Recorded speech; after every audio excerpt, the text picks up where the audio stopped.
Those of you who were actually present in the keynote with Peter, we spoke a lot about the increasing data volume, both from the consumer perspective as well as from the enterprise perspective. So typically, what data is relevant for me and how do I actually make sense of that data is all about the motivation behind investing so much on this in-memory appliance which is called HANA. So if you really look at your organization, those in the IT team would really appreciate the fact that we would want to achieve these three things. And these three things we want to achieve simultaneously. So, with that, I take you to some of the technology aspects of HANA. So Ganesh touched upon this point that in-memory technology is not new. SAP has been innovating on this front. If some of you might be aware of Business Warehouse Accelerator that we had for the last couple of years. So this technology is not new, but what actually gave rise to the motivation for HANA is that there has been improved hardware economics, and there has been a lot of software technology innovations. If you look at it on the hardware side, today we have multi-core systems available. I was again reading some statistic that by 2020, we will have one CPU handling 1,000 cores or more. So that is the kind of innovation we are doing on the hardware front.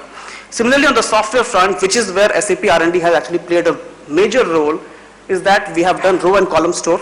So you have to have a combination of both columnar storage as well as row storage depending on the kind of query you do at the front end. You have compression technology. Again, like Ganesh mentioned, compression to the tune of 10 to 100 times, which actually gives you an optimal memory that you would need in your enterprise.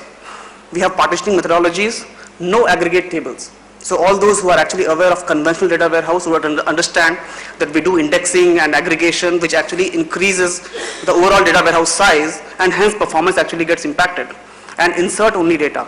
So I was talking about data getting replicated in your in-memory environment in the real time. So whenever a new transaction is written in ERP, that delta actually comes in HANA, and after that you can do the reporting on top of it. So this is how the architecture of HANA looks like. If you look at this version of HANA is available today for you to adopt. It has been released on 20th of June. So if you look at this architecture, you have SAP Business Suite, SAP NetWeaver BW, or any third-party application, which is the most important point to note here. So it could be any data source, both SAP or non-SAP. That data goes in the HANA environment. There are various replication methodologies we have developed, Sybase Replication Server as well as SLT, System Landscape Transformation. So you can do real-time replication, as well as you can choose to have data services, which helps you load the data at a periodic interval.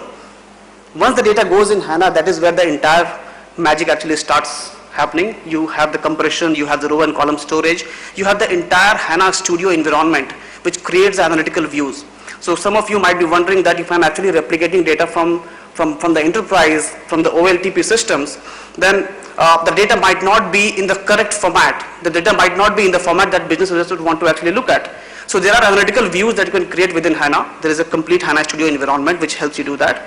And once that data massaging happens within HANA in real time, again, you can actually exploit that data. You can utilize that data using any front end you desire to have. You can choose to have an Excel sheet. You can choose to have SAP Business Objects BI or any other third-party BI tool you can use on top of HANA.